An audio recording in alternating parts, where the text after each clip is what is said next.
I know y'all did. It was a bug. It's a bug. Hey,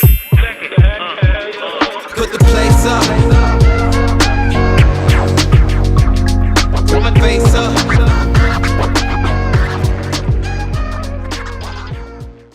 Hello everyone, welcome back to my channel. It's your girl, Lavish Hand, reporting to you live, but it's not even live. So today, I'm going to share with you 10 do's and don'ts of taking care of your natural hair. Y'all like the bars? I know y'all did. Don't wash your hair with shampoo too much.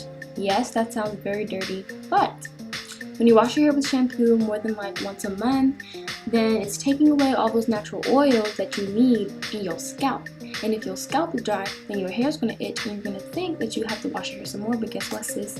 You're just washing it too much. What you can do to get your hair weekly popping, because you got to refresh the curls like once a week, and you should be deep conditioning every time you refresh your curls. So you can do co-washes, which is just conditioning washing, instead of shampooing every time you get in the shower. Number 2 is do stay away from those harmful ingredients. There's a bunch that you can look up online that'll tell you all the different things that you should stay away from, but I'll just name like 3. So alcohol dries out your hair, mineral oil dries out your hair, sulfates, say it with me girl, dries out your hair. So you have to look at the ingredients, just like you look at the calories on your food. Don't feed your hair anything that's not good for it, because it's just going to damage it and you're going to over moisturize that hair. Don't grease your scalp. This one actually hurt me because I used to grease my scalp all the time because that's what you think you're supposed to do to like keep it moisturized and like from flaking. But actually using these heavy greases causes buildup and it makes your scalp more irritated. So what you should do if you actually like need the moisture, even though like your hair does create its own natural oils like I said before, so if you just massage your head, like that should be good. But if you do have dry scalp, you can use natural, not the boo-boo stuff, natural avocado, coconut, or olive oil. Those are light and not too heavy to where it'll cause buildup and make your scalp more irritated. Do get regular trims. Y'all love to just keep your hair growing. You think it's all healthy, but really, if you don't get those trims because you're trying to hang on to those nasty little strands that y'all got, it's like, nah, I do it too. No, but really, you have to start getting regular trims because that's the only way that your hair is actually going to grow. Those dead strands actually prohibit your hair from growing the way that it's supposed to. So really, you're hurting yourself. Don't over moisturize. Our hair can be the driest, so you think you have to throw all these type of moistures in it, but really, our hair just soaks up what it needs. If you put more than that, it's literally just going to sit on top of your hair and it's going to weigh your hair down instead of it being fluffy and beautiful, you know? I don't know what that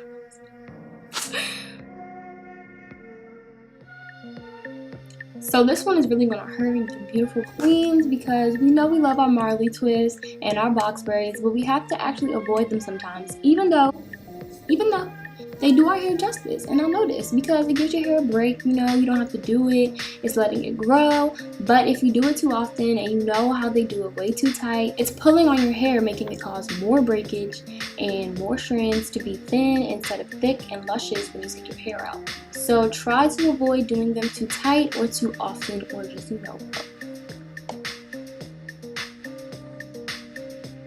Don't be afraid. Did I get darker?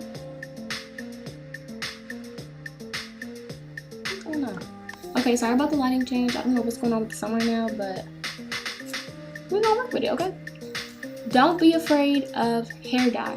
So as you can see, my hair is brown. I've dyed my hair a good 4 times. So this whole myth that dyeing your hair is gonna make your curls damage and cause your hair to break off, honey, that's bleach. Well, I haven't done bleach, so I don't even want to speak for people because people actually bleach their hair and it's still good. But bleach is more likely to do that to your hair. If you get regular box dye, and you have to make sure you're looking for those box dyes with women that look like you because y'all be trying to get all this, never mind. But try to get those box dyes with women that look like you. All you have to do to keep your hair from not damaging is moisturize it the way you should, take care of it every week with your deep conditions, and you'll be fine. My hair is still, intact or whatever.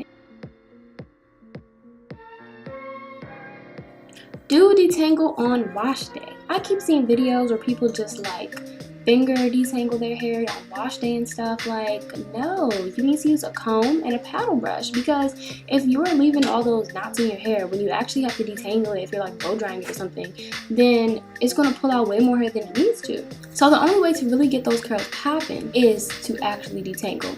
But refer to my wash and go video to see when and how you should actually detangle it, because doing it too much causes the curls to mess up, but you gotta do it just the right way. And, you know, I just kind of mastered it. Like, I'm not going to like size myself, but you know, like